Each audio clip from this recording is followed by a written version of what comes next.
Well, hey there, guys. I'm Axel the Beast, and this is the Curiosity Shop, the ZeldaDungeon.net video mailbag where I answer your Zelda questions. And because of all the latest Skyward Sword news, this is going to be primarily about Skyward Sword, as well as, Four Swords Anniversary Edition. But, I mean, there'll be a couple other things. Our first question is one of those such things. The Zelda girl asks, what is Epona's gender? Well, Epona, the name, actually originates from a Celtic fertility goddess, who also was the protector of, like, horses and donkeys and stuff. So since it's goddess, probably female, but additionally, if that's not enough for you, in Twilight Princess they confirm Epona's gender to be female. Ilia states it, so female. Napper1176 asks, in Majora's Mask in Ikana Castle, there is a paper airplane on top of a pillar in the outer courtyard. What are your thoughts on this?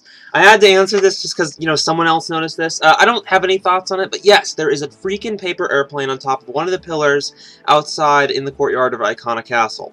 It's crazy. There's nothing behind it, as far as I know. It's just a crazy little Easter egg, but it's hilarious and awesome, and I've always been greatly amused by it. Superlink asks, when will The Legend of Zelda Four Swords Anniversary Edition be released on the Nintendo DSi Shop? I believe it is released on the Nintendo DSi Shop as well as the 3DS Shop on September 28th. KT95 asks, hey Axel the Beast, if that is your real name, what are you most excited about in Skyward Sword? Well,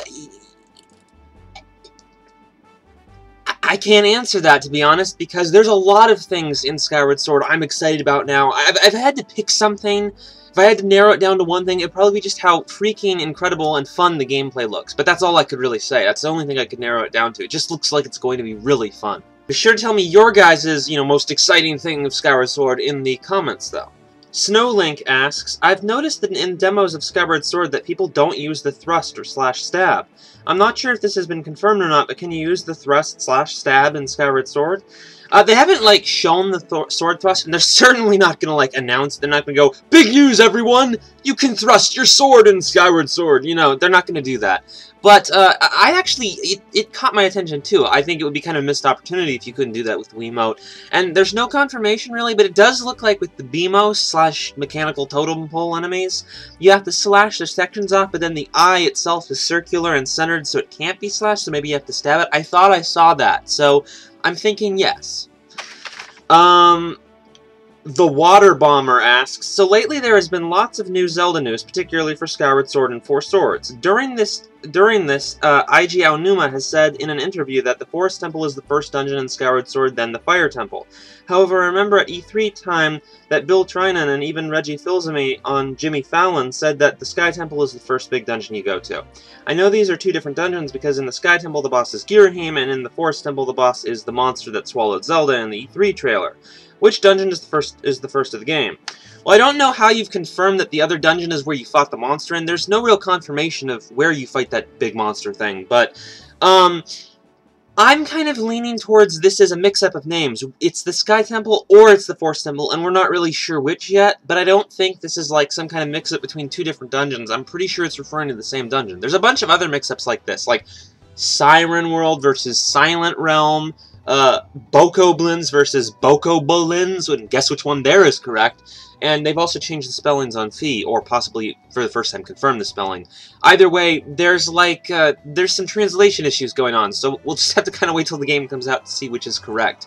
I really have no further answer to that than that. YoLink asks, do you think that the girl that is in the trailer of Skyward Sword is a vision of the Sheikahs trying to help Link? I'm not sure what you mean by vision, but she is clearly Sheikah. She's got Sheikah symbols literally all over her clothing and whatnot. So clearly Sheikah, or clearly Sheikah related. And I'm kind of thinking this backs up my theory that the Sheikah will appear in Skyward Sword as separate from, the Dark Tribe Girahim's group, because she clearly doesn't seem like a total threatening enemy. Though, granted, she is a mysterious character, and I can't confirm what she necessarily will be until the end of the game. Until the game, but I've talked to some of the Zelda Dungeon staff, and we've noticed that what's behind her almost looks like one of the spirit springs from Twilight Princess, so that's kind of interesting. I don't know how she may relate to that. Hephaestus asks, with Nintendo announcing that all the weapons in Skyward Sword will have a few levels of upgrade to them, it appears that there should be a reason to use all the items throughout the entire game, unlike recent Zelda games. though there will probably be less items overall. What do you think is the better way to go? I personally think being able to upgrade your weapons so they have a point to be used in the whole game is the way to go, even if that means having less items in your inventory. I don't completely disagree with you. I'm actually a big fan of a lot of items, but I think it's more important that the items have tangible use. If there has to be less items, sure, go ahead, definitely, more important. But I like it if they can do both. However, I don't agree that that's necessarily the case in Skyward Sword. It seemed like it at first. You just have the whip, the slingshot, the bow, the bombs, you know, some of the basic items, and the beetle. It didn't seem like there were going to be a ton. But then suddenly, double claw shot, gust jar, mole mitts, the parachute, it's like, whoa, whoa, whoa, whoa. It's kind of getting high. It's a high item count now. So it's kind of seeming like there's going to be a lot of items, but they might do a lot. So it's kind of like content overload or something. Unknown Knight 7 asks, I was watching the new Skyward Sword trailer and they showed a place called Eldin Volcano. So I was wondering, is the Eldin Volcano the Goron Mines from Twilight Princess, since the Goron Mines are in the Eldin province?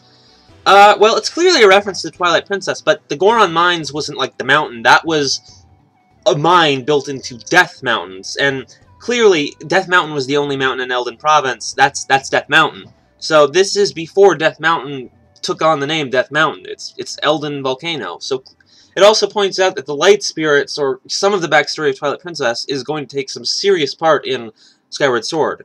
So yeah, that's about all I can say. Hero of the Winds 16 asks, in the new trailers for Skyward Sword, we saw some type of Majora's Mask owl statue-esque polls that ask the player to save game or go into the sky. Do you suspect that this will be the only way to save in the game? I think it would be a shame and completely unnecessary to have the system in a game with a basic day-night system.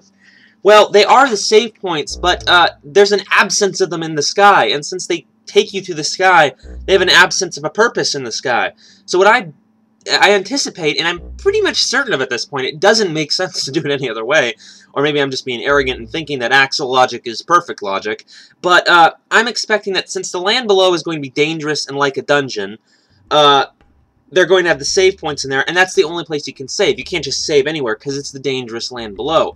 Whereas in the sky, as long as maybe, like, you're not flying, as long as you're, like, still, you can save any time, because that's the more laid-back Wind Waker area where, you know, you don't have to worry about, you know, like, fighting everything. So you'll be able to save it there easily, down in the land below, not so much. That's what I'm anticipating.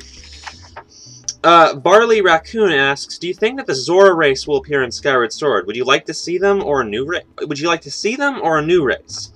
I anticipate they will be in Skyward Sword purely because if there's an Eldin-named area, there's pretty much going to be a Faron and Lanayru area. Ordona's optional because literally Ordona was always separated from the other goddesses. It wasn't, or all the other light spirits, excuse me, because Ordona was not mentioned, or at least that's what we assumed to not be the one mentioned, along with the light spirits that stopped the Dark Interlopers. So one of the light spirits is excluded. Ordona is the most likely suspect. Bottom line is, since Lanayru is probably going to be in the game, since he was arguably one of the most important light spirits, I expect Zoras, or at least water-based things. They may do the same thing with the Gorons, like the Zoras are this seemingly less established race with not a specific home, whereas this new race inhabits the Zora's old home, or maybe that's just what they're going to do with the Gorons. I don't know. I just expect Zoras.